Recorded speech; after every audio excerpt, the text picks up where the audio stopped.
Bom, pessoal, dando continuidade aqui sobre os pilares, né, a gente está falando agora, né, sobre o pilar de secagem chamado calor, né, e já iniciamos aqui com alguns tópicos, né, abordando primeiro sobre o conceito, o que, que vem a ser o calor, destacando sobre a importância dos dois processos, né, de transferência, lembrando que há uma transferência de energia, uma transferência de calor, né, justamente esse pilar, e também há uma transferência de massa, né, então são as duas formas de transferência que existem no processo de secagem.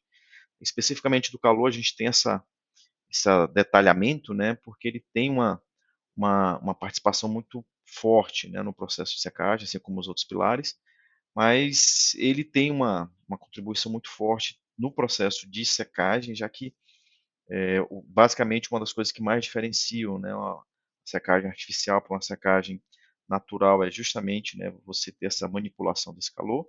Só que precisamos ter muita atenção, né, já que esse calor em excesso pode gerar problemas de qualidade nesse grão, como também, né, problemas de risco de processo, né, como podendo ocasionar caso alguns fatores estejam presentes, né, como por exemplo um incêndio em um secador. Então, por isso, é fundamental respeitar as limitações que o fabricante sinaliza, tá bom? Depois vimos o que, que esse calor gera de efeito, né, na umidade relativa do ar. Vimos que quanto maior o calor, quanto mais aquecido esse ar, você abre espaço para mais água, né, dentro desse ar, né, fazendo a diminuição da umidade relativa desse ar.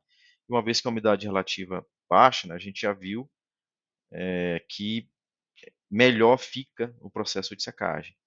E esse efeito do calor no grão é que o grão, a água líquida presente dentro do grão, ela sai da parte mais interna, a parte mais profunda, digamos assim, do grão, ela vai para a região mais superficial, né? Uma vez que essa água vai para a área mais superficial desse grão, fica mais fácil dela absorver a energia que está vindo, né, nesse ar, né, através do calor, e dessa forma, né, ser transformado, né, do estado líquido para o estado gasoso, né, e com isso ser arrastado pelo ar, tá? E aqui mais uma vez reforço, né, a atenção que precisa ter, porque é uma variável, como eu comentei, que ela tem seus ótimos benefícios, mas ela precisa ser muito bem trabalhada, né, e respeitando o que o fabricante recomenda, né, as boas práticas que trazem nos manuais desse equipamento, né, do secador, porque não sendo bem tratado, né, você não só vai ter pode ter risco na sua operação, né, não tendo o rendimento esperado, mas pode ocasionar no outro extremo problemas graves aí com incêndio, tá bem? Então, continuando aqui os demais tópicos associados ao calor, vamos abordar aqui como que se comporta um processo com calor e um sem calor, né? Então, sem calor, o que que a gente tem, né? Então, a gente tem aqui esse processo de secagem. Antes do processo de secagem, a gente tem aqui um exemplo de um ar, né, com uma umidade relativa a 60%, né? Então, lembrando aqui, a capacidade máxima desse ar de carregar água é de 5 pontos e ele tem 3. Né? Então, 3 dividido por 5 multiplicado por 100, a gente chega nessa umidade relativa de 60%. Né? Lembrando que, claro, né, isso aqui, a forma como você encontra a umidade relativa, ela tem um cálculozinho que, que se faz, né? Mas essa representação de quantidades que eu coloco aqui é muito mais para fins didáticos, tudo bem? E o grão, né? Você tem aqui esse grão com a sua disposição da água líquida presente. Então eu coloco essa umidade, esse ar, né, com umidade relativa a 60, em contato com esse grão, né, o ar vai secar, né, mesmo sem calor ele vai secar, e nesse nosso exemplo aqui ele absorveu, né, um ponto de água. Né? Então ele tinha 3 pontos antes de secar e agora, depois do processo de secagem, ele está com 4 pontos. Então esse meu ar está com a umidade relativa final de 80% e o grão, depois de secar, perdeu um ponto de água. Né? Então, com calor ou sem calor, o ar, quando ele entra em contato com, com o grão, né, que é nesse nosso exemplo, ele vai secar. De qualquer forma, ele vai secar, certo? E isso aqui, né, é onde a gente tem a limitação do processo natural. Então, o processo natural, né, a secagem natural, ela vai trabalhar com o ar do jeito que está, né, no ambiente, ele vai entrar em contato com esse grão e ele vai realizar uma secagem natural, né? Então, se você já tem um ar natural que já tem uma umidade relativa alta, então ele vai roubar menos água, né, do que, por exemplo, quando eu comparo com um ar que tem uma umidade relativa mais baixa, certo? Então, é uma situação que é uma limitação do processo natural, né? Em regiões, por exemplo, onde você tem uma umidade relativa muito baixa, é muito comum que o produto, né, esse grão, quando ele chega, né, num armazém, numa fazenda para descarregar, esse grão ele já vem com a umidade relativa, esse grão, né, a soja, o milho, ele já vem com a umidade já bem baixa.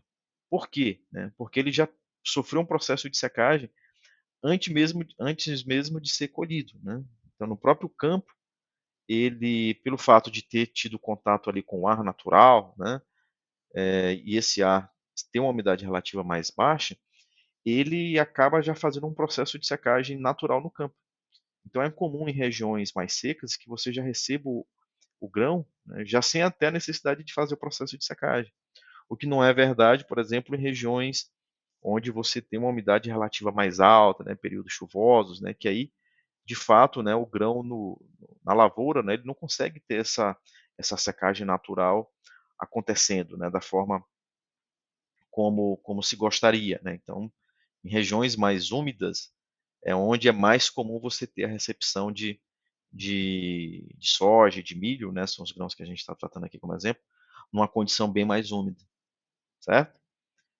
Quando a gente vai aqui para uma situação de calor, o que que acontece, né? Então, de novo, vamos pegar aqui indo do lado esquerdo para o lado direito. Então, no pegando o mesmo ar, né, aquele mesmo exemplo, o ar com umidade relativa a 60%.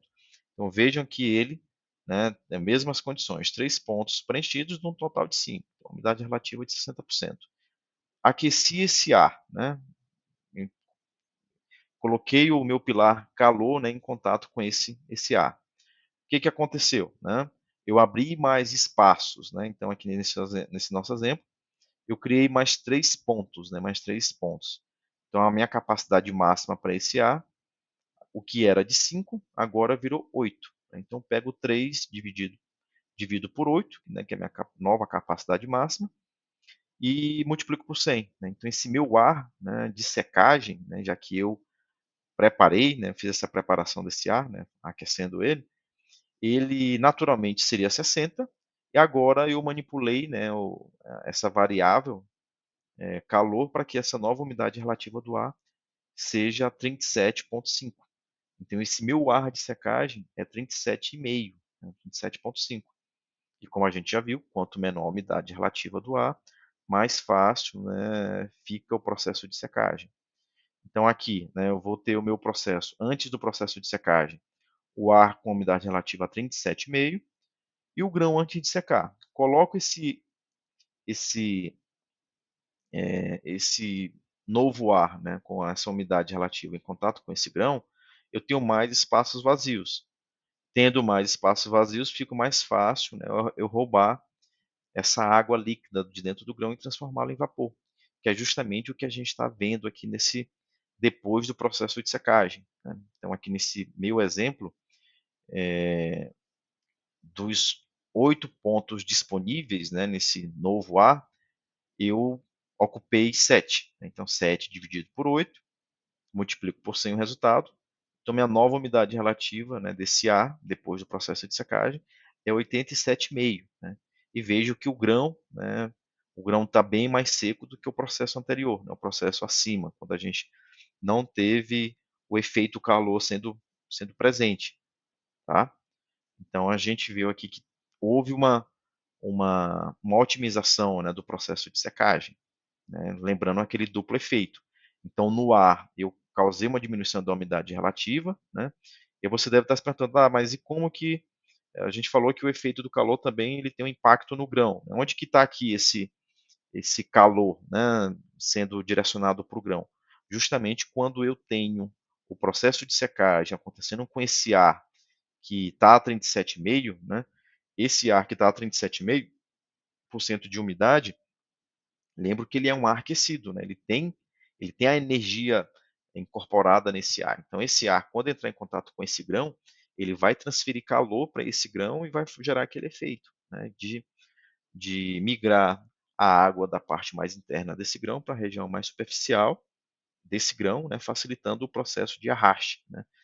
Então, esse ar vai fazer essa, essa retirada da água líquida e transformá-la em vapor e incorporando esse vapor à sua composição, né, desse ar, certo?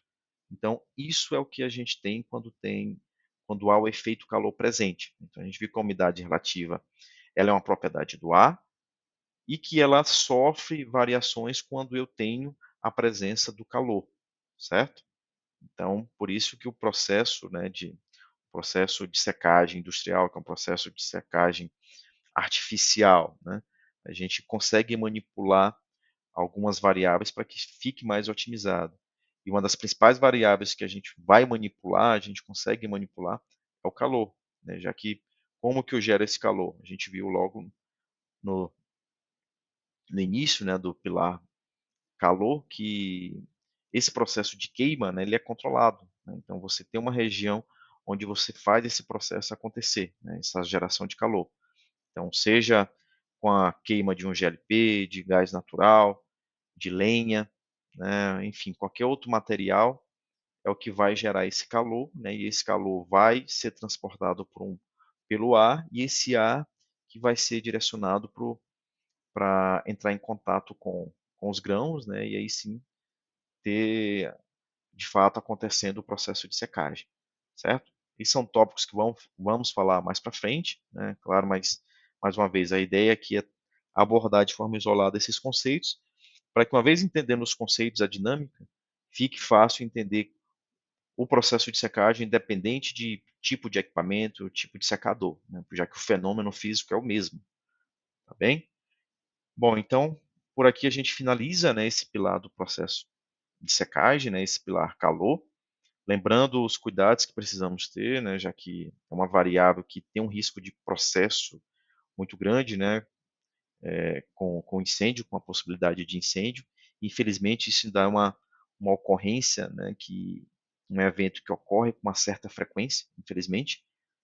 Então, precisa-se ter muita atenção com isso, né, com essa atividade, tá bem? E, mais uma vez, quero reforçar aqui o pedido, né, para que não deixe de se inscrever no canal. Não deixe de deixar o seu like aqui também para esse vídeo, para que as duas ações aí em conjunto possibilitem que esse material chegue em mais pessoas e dessa forma seja de novo aí um incentivo a mais para que continuemos produzindo esse tipo de material para vocês. Tá bem? Próximo tópico que abordaremos será o pilar A e certamente aí dando continuidade a essa série de vídeos vai cada vez mais gerando mais robustez o conhecimento sobre o processo de secagem para todos. Tá bem? Obrigado.